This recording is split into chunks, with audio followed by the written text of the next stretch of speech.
여러분, 혹시 손이 떨리신 적 있으신가요? 젓가락질할 때, 글씨 쓸 때, 물 마실 때 손이 미세하게 떨리거나 다리를 꼬고 앉았을 때 발끝이 저절로 덜덜 떨리신 적이 있으시죠? 대부분 그냥 긴장해서 그런 거라고 피곤해서 그런 거라고 넘기시는데 잠깐만요. 이게 바로 큰 병의 신호일 수 있습니다.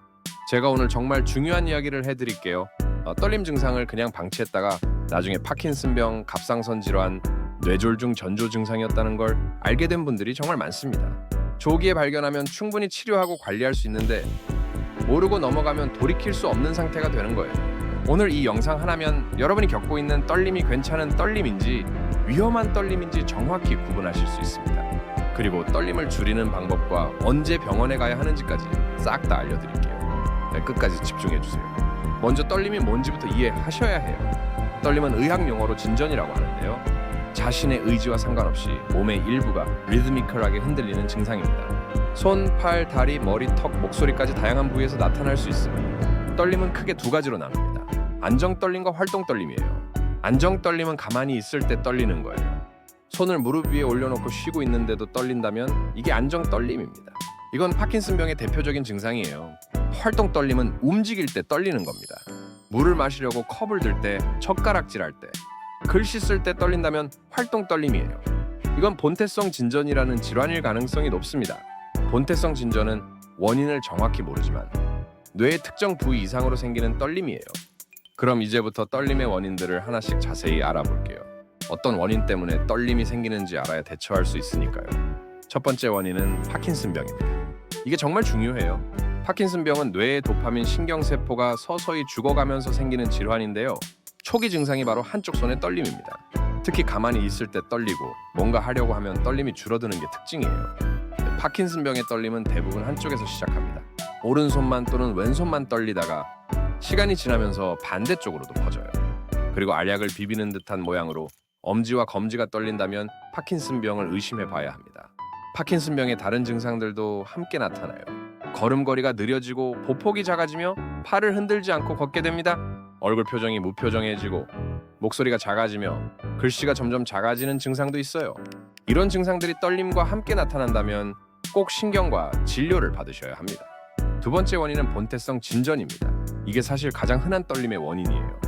파킨슨병보다 훨씬 많은 사람들이 겪고 있습니다. 본태성 진전은 뭔가 할 때 떨리는 게 특징이에요. 가만히 있으면 안 떨리는데 손을 앞으로 뻗거나 물을 마시려 할 때 떨립니다. 본태성 진전은 유전적 요인이 큰데요. 가족 중에 떨림이 있는 분이 계시다면 여러분도 생길 확률이 높아요. 보통 40대 이후에 나타나기 시작해서 나이가 들수록 심해지는 경향이 있습니다. 본태성 진전은 파킨슨병만큼 심각한 질환은 아니지만 일상생활에 큰 불편을 줍니다. 밥 먹기, 글씨 쓰기, 단추 채우기 같은 기본적인 동작이 어려워지거든요. 그리고 떨림 때문에 사람들 앞에서 위축되고 우울증이 오는 경우도 많아요. 세 번째 원인은 갑상선 질환입니다. 갑상선 기능이 항진되면, 그러니까 갑상선 호르몬이 과도하게 분비되면 손떨림이 나타나요. 갑상선 호르몬은 우리 몸의 신진대사를 조절하는데 이게 과하게 나오면 몸 전체가 과활성화됩니다. 갑상선 기능 항진증의 떨림은 미세하고 빠른 떨림이 특징이에요. 손을 앞으로 쭉 뻗었을 때 손가락 끝이 파르르 떨리는 거죠. 그리고 떨림 외에 다른 증상들도 함께 나타납니다.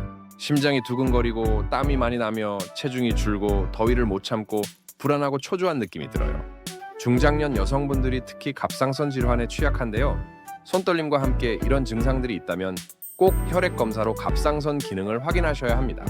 네 번째 원인은 약물 부작용입니다. 여러분이 먹고 있는 약 때문에 떨림이 생길 수 있어요. 특히 천식약, 우울증약, 혈압약 중 일부가 떨림을 유발할 수 있습니다. 스테로이드를 장기간 복용하거나 카페인을 과다 섭취해도 떨림이 생겨요. 만약 새로운 약을 먹기 시작한 후에 떨림이 생겼다면 약 부작용을 의심해 봐야 합니다. 절대 임의로 약을 끊지 마시고 처방해준 의사 선생님께 말씀드려서 약을 조절하셔야 해요. 다섯 번째 원인은 뇌졸중이나 뇌종양입니다. 뇌의 특정 부위에 문제가 생기면 떨림이 나타날 수 있어요. 갑자기 떨림이 시작됐거나 떨림과 함께 두통, 어지럼증, 언어장애, 한쪽 팔다리 마비 같은 증상이 있다면 즉시 응급실에 가셔야 합니다. 여섯 번째 원인은 알코올이나 영양 결핍입니다. 오랫동안 과음을 하시면 손해가 손상되면서 떨림이 올 수 있어요. 그리고 비타민 B와 B12가 부족해도 신경 기능이 떨어지면서 떨림이 생깁니다. 일곱 번째는 스트레스와 불안입니다. 심한 스트레스나 불안 상태에서는 손떨림이 나타날 수 있어요. 이건 생리적인 떨림으로 긴장된 상황이 끝나면 대부분 사라집니다.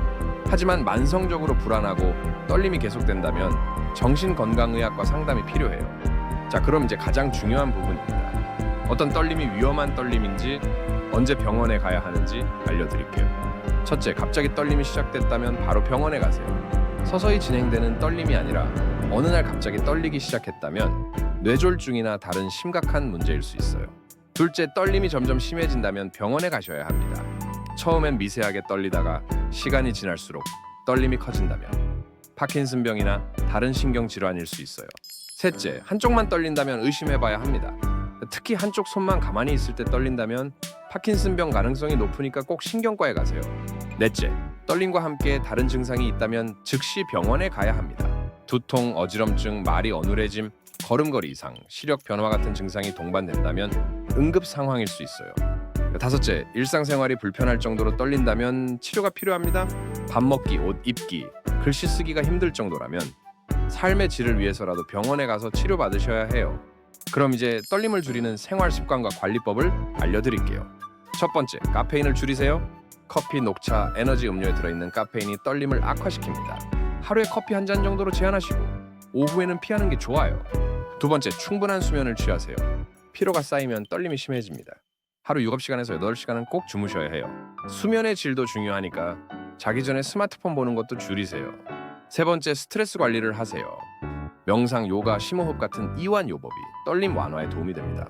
하루 10분만 조용히 앉아서 천천히 호흡하는 시간을 가지세요. 네 번째, 술을 줄이세요.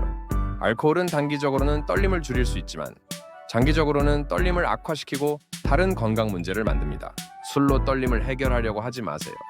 다섯 번째, 규칙적인 운동을 하세요. 특히 근력 운동과 균형 운동이 떨림 관리에 좋습니다. 가벼운 아령 운동이나 요가, 태극권 같은 운동을 추천해요. 운동은 뇌 건강을 개선하고 떨림을 줄이는데 정말 효과적입니다. 여섯 번째, 영양을 챙기세요. 비타민 B군, 특히 B원과 BC를 충분히 섭취하세요. 현미, 통곡물, 생선, 달걀, 녹색 채소를 드시면 좋아요. 마그네슘도 신경 기능에 중요하니까 견과류, 바나나, 시금치를 드세요. 일곱 번째, 손 운동을 하세요. 떨림이 있는 손으로 공을 쥐었다 폈다 하는 운동, 손가락을 하나씩 접었다 펴는 운동을 하시면 도움이 됩니다. 피아노 치기나 뜨개질 같은 취미도 좋아요. 여덟 번째, 적절한 체중을 유지하세요. 비만은 떨림을 악화시킬 수 있어요. 건강한 식단과 운동으로 적정 체중을 유지하세요. 마지막으로 떨림이 있을 때 도움이 되는 실전 팁을 드릴게요. 물을 마실 때는 컵에 물을 가득 채우지 말고 반만 채우세요. 그리고 빨대를 사용하시면 흘릴 걱정이 없어요. 밥 먹을 때는 젓가락보다 숟가락이 편하고 국물이 많은 음식보다는 밥이나 반찬을 드시는 게 좋습니다. 글씨 쓸 때는 굵은 펜을 사용하시고 팔꿈치를 책상에 고정하고 쓰시면 떨림이 덜해요. 타이핑이 가능하다면 스마트폰이나 컴퓨터를 활용하세요. 여러분, 떨림은 절대 부끄러운 증상이 아닙니다. 많은 분들이 겪고 있고 치료와 관리가 가능한 증상이에요. 중요한 건 조기 발견과 적절한 대응입니다. 만약 여러분이 떨림 증상이 있다면 일단 병원에 가서 정확한 진단을 받으세요. 파킨슨병이든 본타해성 진전이든 갑상선 질환이든 원인을 알아야 제대로 치료할 수 있거든요. 조기에 발견하면 약물 치료만으로도 충분히 증상을 조절할 수 있습니다. 그리고 떨림이 있다고 해서 삶을 포기하지 마세요. 적절한 치료와 생활 습관 개선으로 얼마든지 활동적인 삶을 살 수 있어요. 떨림 때문에 사람 만나는 걸 피하거나 좋아하는 활동을 포기하지 마시고 당당하게 치료받고 관리하세요. 오늘 영상이 도움이 되셨다면 좋아요와 구독 부탁드립니다. 여러분의 건강한 일상을 응원합니다. 감사합니다.